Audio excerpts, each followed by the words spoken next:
രാഹുൽ ഗാന്ധി വളരെ പക്വതയുള്ള നല്ല ഒന്നാം തരം നേതാവാണ്. വെറും പപ്പുവല്ല, രാജ്യത്തെ നയിക്കാൻ പ്രാപ്തിയുള്ള പ്രതിപക്ഷ നേതാവായി മാറിയിരിക്കുന്നു എന്നൊടുക്കം സമ്മതിച്ചത് രാഹുലിനെ പപ്പു എന്ന് വിളിച്ച് കളിയാക്കിയ മോദി തന്നെയാണ്. ബീഹാറിൽ രാഹുൽ ഗാന്ധി നടത്തിയ വോട്ട് ചോരി യാത്രയൊക്കെ തന്നെ ബിജെപിക്ക് വലിയ അടികൾ സമ്മാനിച്ചുകൊണ്ടേ ഇരിക്കുകയാണ്. രാഹുൽ ഉണർത്തുന്നത് യുവജനങ്ങളെയാണ്. എന്തിനേറെ പറയുന്നു, കഴിഞ്ഞ ദിവസം 41 പേര് കൊല്ലപ്പെട്ട കരൂരിലെ വിജയുടെ TVK നടത്തിയ റാലിയിൽ രാഹുൽ ഇടപെട്ടത് വളരെ ശ്രദ്ധാപൂർവമാണ്.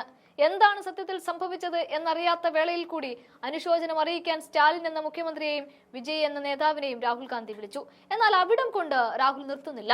വെറും നേതാക്കളെ മാത്രം വിളിച്ചുകൊണ്ട് തന്റെ പണി തീർന്നു എന്ന് കരുതിയിരിക്കുകയല്ല രാഹുൽ ഗാന്ധി. പകരം KC വേണുഗോപാലിനെ തനിക്ക് പകരം ഇറക്കിക്കൊണ്ട് ഉറ്റവരെയും ഉടയവരെയും നഷ്ടപ്പെട്ട മനുഷ്യരുടെ അടുത്തേക്ക് ഓടിയെത്തുകയാണ്.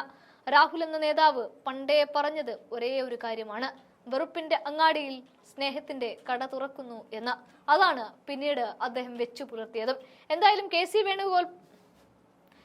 KC വേണുഗോപാൽ തമിഴ്നാടിന്റെ മണ്ണിലേക്ക് പറന്നിറങ്ങിയതിനു ശേഷം പറഞ്ഞ ചില കാര്യങ്ങളുണ്ട്. അതൊന്ന് കണ്ടു നോക്കാം. കഴിഞ്ഞ സംഭവം നടന്ന അന്നു മുതൽ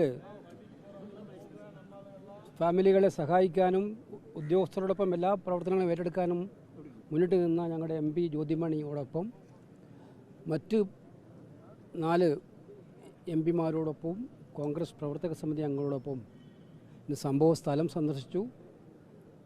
അതോടൊപ്പം തന്നെ കുറച്ചു പേരുടെ ജീവൻ നഷ്ടപ്പെട്ടു പോയ കുറച്ചു പേരുടെ വീടുകൾ സന്ദർശിച്ചു. അതുകൂടാതെ പരിക്കേറ്റവരെയെല്ലാം സന്ദർശിക്കുകയുണ്ടായി.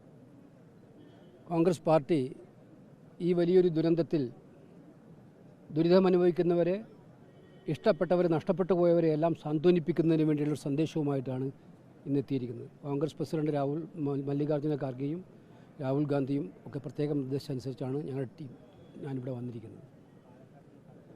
കോൺഗ്രസ് മരിച്ചവരുടെ കുടുംബങ്ങൾക്ക് 41 പേരാണ് മരിച്ചത്. അവർക്ക് 1,02,00,000 രൂപ ഇന്ന് വിതരണം ചെയ്യുന്നു. പരിക്കേറ്റവർക്കും സഹായങ്ങൾ എത്തിച്ചു കൊടുക്കാൻ PCCയോട് ആവശ്യപ്പെട്ടിട്ടുണ്ട്. ഇതൊരു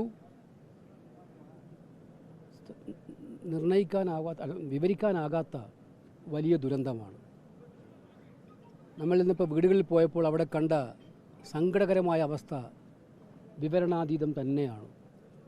പ്രിയപ്പെട്ടവർ ഒരു വീട്ടിൽ പോയപ്പോൾ 3 പേരാണ് ഒന്നിച്ച് നഷ്ടപ്പെട്ടിരിക്കുന്നത്. അപ്പോഴൊന്നും നമുക്ക് പറയാൻ വാക്കുകളില്ല. ഇത്രയും സങ്കടകരമായ അവസ്ഥയിൽ ഞങ്ങളെ സംബന്ധിച്ചിടത്തോളം ഒറ്റ കാര്യമാണുള്ളത്: ഈ ഫാമിലികളുടെ കൂടെ നിൽക്കുക, തമിഴ്നാട് സ്റ്റേറ്റിൻ്റെ സെൻറ്റിമെൻറ്റ്സിനോടൊപ്പം നിൽക്കുക, ഉറച്ച നിലപാടുമായിട്ട് തമിഴ്നാട്ടിലെ ജനങ്ങളോടൊപ്പം നിൽക്കുക എന്നുള്ളതാണ് ഞങ്ങൾ എടുത്തിരിക്കുന്ന നിലപാട്. അതിനു വേണ്ടിയിട്ടാണ് ഇന്നിവിടെയെല്ലാം സന്ദർശിച്ചത്. സംഭവിക്കാൻ പാടില്ലാത്ത ഒന്നാണല്ലോ ഇപ്പോൾ സംഭവിച്ചിരിക്കുന്നത്. ഇപ്പോൾ 41 പേരുടെ ജീവൻ പോയിരിക്കും. അപ്പോൾ അതിനാരാണ് ഉത്തരവാദിത്വം എന്നുള്ള രീതിയിലാണ്. ഉത്തരവാദിത്വം ആരാണെന്ന് ഇപ്പോൾ നമുക്ക് പറയാൻ പറ്റില്ല. അതിനൊരു പ്രോപ്പർ എൻക്വയറി നടക്കുമെന്നാണ് ഞാൻ മനസ്സിലാക്കുന്നത്. ആ എൻക്വയറിയുടെ അടിസ്ഥാനത്തിൽ അത്തരം കാര്യങ്ങൾ മുന്നോട്ട് പോട്ടെ. അല്ലാണ്ട് ആരാണ് കുറ്റവാളി എന്ന് നിർണ്ണയിക്കാൻ. മാത്രമല്ല, ഇതൊരു രാഷ്ട്രീയ പ്രചരണത്തിൻ്റെ ആയുധമാക്കാൻ നമ്മൾ ആരും ഉദ്ദേശിക്കുന്നില്ല.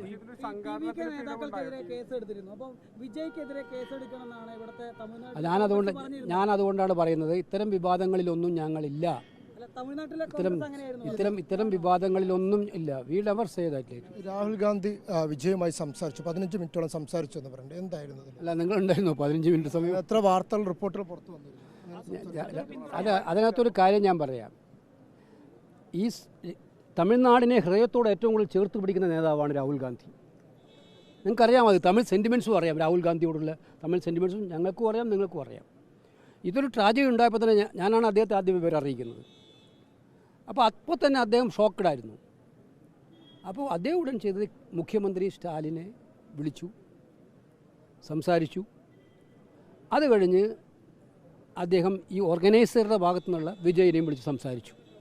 അതൊരു കണ്ടോളൻസ് അറിയിക്കുക, ഈ വേദനയിൽ, ഈ പ്രയാസത്തിൽ നിങ്ങളോടൊപ്പം ഞാനുണ്ട് എന്നുള്ള സന്ദേശം തമിഴ് ജനതയ്ക്ക് നൽകുക എന്നുള്ളതാണ് രാഹുൽ ഗാന്ധിയുടെ ഉദ്ദേശം. അതിനു വേണ്ടിയാണ് ചെയ്തത്. അതിനപ്പുറത്തേക്കൊന്നും വായിക്കേണ്ട കാര്യമില്ല. അല്ല, അതൊക്കെ ബ്ലെയിം ഗെയിമിലൊന്നും ഞങ്ങളില്ല. എന്തായാലും അത്തരം ഞങ്ങളെ MP, ഞാൻ പറഞ്ഞല്ലോ, അന്ന് മദ്രാസ് എയർപോർട്ടിലാണ് ഞാൻ വിളിക്കുകയായിരുന്നു ജ്യോതിമണിയെ. അപ്പോൾ മദ്രാസ് എയർപോർട്ടിൽ ഞാൻ വിളിച്ചുകൊണ്ടിരിക്കുമ്പം പുറപ്പെട്ട വിമാനത്തിൽ വാതിൽ തുറന്ന് കയറി എന്ന് പറയാൻ പറ്റും. അങ്ങനെ കയറിയിട്ടാണ് ഇവിടെ എത്തി. അന്നു മുതൽ ഇന്ന് വരെ ഞങ്ങളുടെ സേവ അത്രമാത്രമേ ഉള്ളൂ. ജനങ്ങളോടൊപ്പം നിൽക്കുക, ഈ പ്രശ്നത്തിൽ വേദന അനുഭവിക്കുന്നതോടൊപ്പം നിൽക്കുക എന്നുള്ളതാണ് ഞങ്ങളുടെ. NDA സംഘം ഉൾപ്പെടെ ഗൂഢാലോചന പറയുന്നുണ്ട്. അതുപോലെ തന്നെ പോലീസിന് വീഴ്ച പറ്റിയെന്നൊക്കെ അതൊക്കെ രാഷ്ട്രീയ പ്രേരിതമാണ്. ഞാൻ അതുകൊണ്ടല്ലേ പറഞ്ഞത്, ഇത് രാഷ്ട്രീയമാക്കാനാണോ നമ്മൾ നിൽക്കേണ്ടത്? ദുരന്തം, ഈ ദുരന്തം രാഷ്ട്രീയമാക്കാനാണോ? അല്ല, അതിൻ്റെ സമയമല്ല ഇത്. നിങ്ങൾ മുറി ഉണങ്ങി ആരുടെയെങ്കിലും എന്തുമാത്രം വേദനയോടെയാണ് ആ കുടുംബങ്ങൾ നിൽക്കുന്നത്. അതിനിടയിൽ പോയി പരസ്പരം ഭിന്നിപ്പുണ്ടാക്കി രാഷ്ട്രീയം പറയണോ? അവർ രാഷ്ട്രീയം പറഞ്ഞാൽ മറ്റുള്ളവരും രാഷ്ട്രീയം പറയും, എല്ലാവരും ചേർന്ന് പറയും. അതാണോ വേണ്ടത്? അതൊക്കെ യാഥാർത്ഥ്യത്തോടുകൂടി അറിയാനുള്ള സാഹചര്യം ഉണ്ടാകും എന്നാണ് ഞാൻ മനസ്സിലാക്കുന്നത്. എന്താണ് സംഭവിച്ചതെന്നുള്ളത് കൃത്യമായ പിക്ചർ ജനങ്ങൾക്ക് കിട്ടുന്ന ഒരു അവസരം ഉണ്ടാവും. അതുവരെ കാത്തിരിക്കാം. ഭാഗവാക്കായിട്ടുള്ള സംസ്ഥാന സർക്കാരിനെതിരെയാണ് ഇപ്പോൾ ആരോപണങ്ങൾ വരുന്നത്. അല്ല, ഞാൻ ഒരു കാര്യം പറയാം. ഈ കാര്യത്തിൽ ഞങ്ങളുടെ നിലപാട് പറഞ്ഞു കഴിഞ്ഞു. ഇതൊരു രാഷ്ട്രീയ പ്രചരണ ആയുധമാക്കാൻ തൽക്കാലത്തേക്ക് ഇപ്പോൾ ഈ സമയം അതിന് പറ്റിയതല്ല എന്ന് ഉറച്ചു വിശ്വസിക്കുന്ന പാർട്ടിയാണ് കോൺഗ്രസ്. ഓക്കെ.